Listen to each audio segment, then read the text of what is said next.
জাতীয়তাবাদী দল কেন্দ্রীয় নির্বাহী কমিটির পক্ষ থেকে সর্বোপরি মা মাটি মানুষের নেত্রী আমাদের প্রিয় নেত্রী দেশনেত্রী বেগম খালেদা জিয়া, বিএনপির ভারপ্রাপ্ত চেয়ারম্যান দেশনায়ক তারেক রহমানের পক্ষ থেকে জানাই সালাম এবং শুভেচ্ছা। আসসালামু আলাইকুম রহমতুল্লাহ বারাকাতুহু।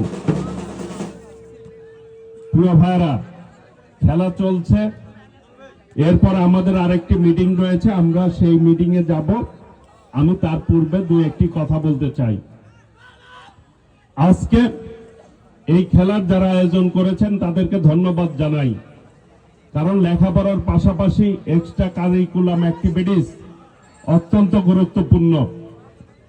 বিগত দিনে এই টাঙ্গাইলের অনেক জাতীয় ফুটবলাররা ঢাকার মাঠে খেলে তাদের নাম এই বাংলাদেশে মানুষের কাছে প্রতিষ্ঠিত করেছেন, যে টাঙ্গাইলের ছেলেরা খেলার দুলায় অত্যন্ত পারদর্শী যোগ্যতা সম্পূর্ণ খেলোয়াড় এই টাঙ্গাইল থেকে বিগত দিনে তৈরি হয়েছে।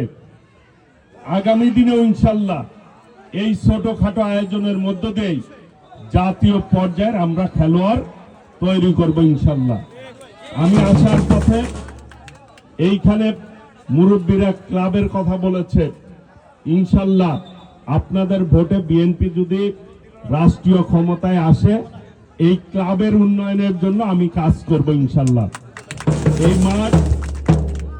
এই মাঠ উন্নয়নের ব্যাপারে এবং পাশে মসজিদ রয়েছেন, মসজিদটির ব্যাপারেও আমরা আমাদের পক্ষ থেকে সর্বোচ্চ সহযোগিতা করে এই কাজগুলি ইনশাল্লাহ আমি করে দিব আপনাদের সকলের সহযোগিতা নিয়ে। কাজেই আমি বেশি কথা বলবো না, সবাই খেলা উপভোগ করবেন।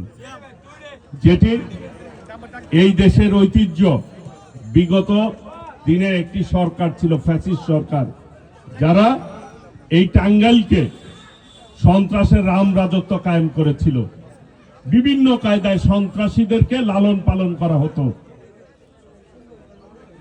চাঁদাবাজ যে ভরে গিয়েছিল এই টাঙ্গাইল, ইনশাল্লাহ আপনাদের ভোটে বিএনপি নির্বাচিত হলে একটি কথা বলতে চাই, এই টাঙ্গাইলে কোনো সন্ত্রাস থাকবে না, কোনো চাঁদাবাজ থাকবে না, সকলের জন্য নিরাপদ টাঙ্গাইল গড়ে তুলবে ইনশাল্লাহ, যাতে সবাই মিলে আমরা ঐক্যবদ্ধভাবে এই টাঙ্গাইলে বসবাস করতে পারি।